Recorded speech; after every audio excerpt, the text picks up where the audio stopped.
पुरुषोत्तम महात्मा की जय। श्यामपति रामचंद्र भगवान की जय। प्रसिद्ध पावनी कलिमल हारिणी मंगलकारिणी मोक्षदायिनी माँ गंगा मैया की ये पवित्रतम तीर्थ कार्तिकोड़ी ब्रह्मकुंड है। बड़ा पावन पुरुषोत्तम का महीना चल रहा। पुरुषोत्तम महात्मा के साथ साथ श्री राम जी की भी कथा आप श्रवण कर रहे हैं। बड़ा सुंदर प्रसंग था। भगवान श्री राम जी ने सेतु निर्माण किया समुद्र के ऊपर। सारी सेना लंका में पहुंच गई।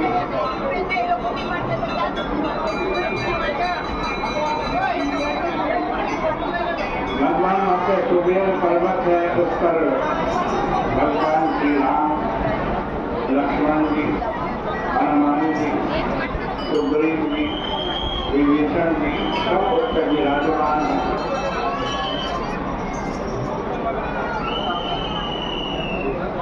रावण अंदर से बड़ा आतंकित है, लेकिन ऊपर से वो ये प्रदर्शित कर रहा है कि मेरे को कोई परवाह नहीं है शत्रुओं की। आप जैसे कथा में सुन रहे थे कि जिस शिखर के ऊपर भगवान श्री राम जी बैठे हैं, उसी शिखर के सामने एक दूसरा शिखर है। वो रावण के रंगशाला है। रावण ने रंगशाला सजाई है। बहुत से नायकों को, नर्तक, वाद्य बजाने वाले उनको बुलाया है। बहुत सुंदर संगीत का कार्यक्रम रखा है। रावण का तात्पर्य है इस राम जी की सेवा को मैं कुछ नहीं समझता, क्योंकि बंदर, भालू और मनुष्य तो राक्षसों के आहार है, भोजन।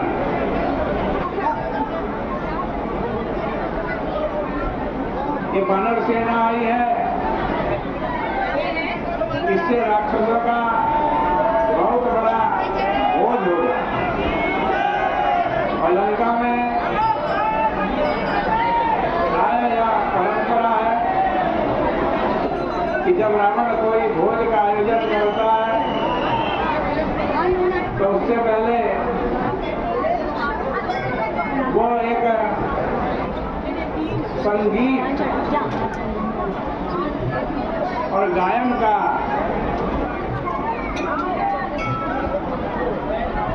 एक कार्यक्रम रखता है।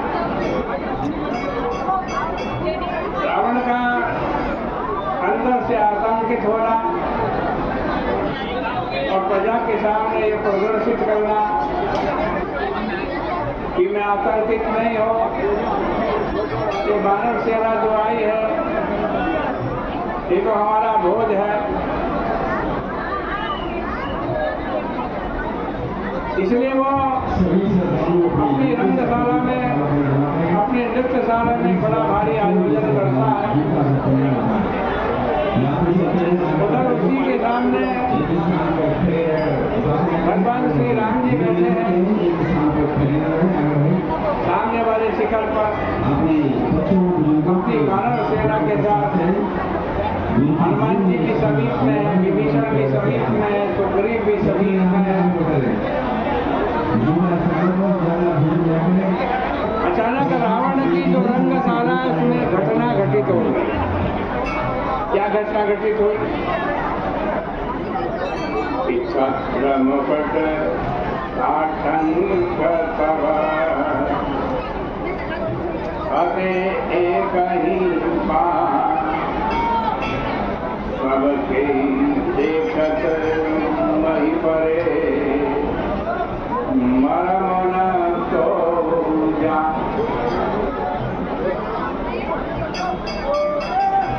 एक ही क्षण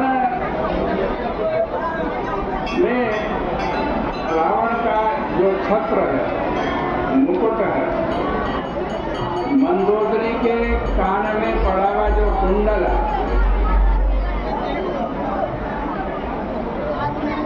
वो काट गिरा। सबके देखते देखते ये सब चीज जमीन पर गिर गई, पर इसका भेद क्यों गिरी, किसने गिराई, किसी ने नहीं जाना। नृत्यशाला में अप्सराओं के थिरकते हुए चरणों से नूपुर मुखरित हो रहे थे। गंधर्वों के वाद्य के साथ ध्वनि का यह संयोजन नृत्य कला के उत्कर्ष को प्रकट कर रहा था। किन्नरों के द्वारा जो गीत गाए जा रहे थे, उनमें रावण के गुणों की महिमा का वर्णन था। दशानन सिंहासन पर बैठा हुआ बड़े गर्व से ये दृश्य देख रहा था। उसका ध्यान नृत्य और संगीत की सूक्ष्मता की ओर नहीं था। वह बार बार सभा में बैठे हुए सदस्यों की ओर दृष्टि उठाकर उन पर पड़ने वाले भावों का अवलोकन कर रहा।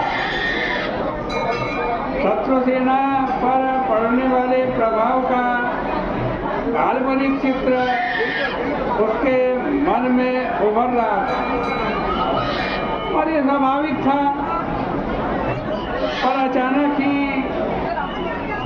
सारी सभा अस्त व्यस्त हो उठी। रावण जिस विशाल छत्र छाया के नीचे बैठा हुआ था, वो पृथ्वी पर गिर पड़ा। अगले ही क्षण रावण का मुकुट भी धूल धूसरित दिखाई देने लगा। मंदोदरी के कानों के हीरक, कानों में पहने में जो हीरे के कुंडल है, वो भी गिराए वे दिखाई देने लगे। और इस अप्रत्याशित घटना से चारों ओर स्तब्धता छा गई। और सबसे बड़ा आश्चर्य तो ये हुआ कि न तो भूकंप आया, न आंधी आई, न कोई प्रकोप सामने आया। ऐसा कोई अस्त्र शस्त्र भी दृष्टिगोचर नहीं हुआ जिसके द्वारा यह कार्य संपन्न हुआ। इसलिए स्वभावतः इसे लोगों ने भयंकर अपशकुन के रूप में देखा, पर वे रावण के आतंक के कारण शांत रहे। ये कैसे हुआ और इसमें राम भगवान का क्या आशय है, इसकी चर्चा कल के प्रसंग में करेंगे। आइए पुरुषोत्तम महात्म की चर्चा में आपको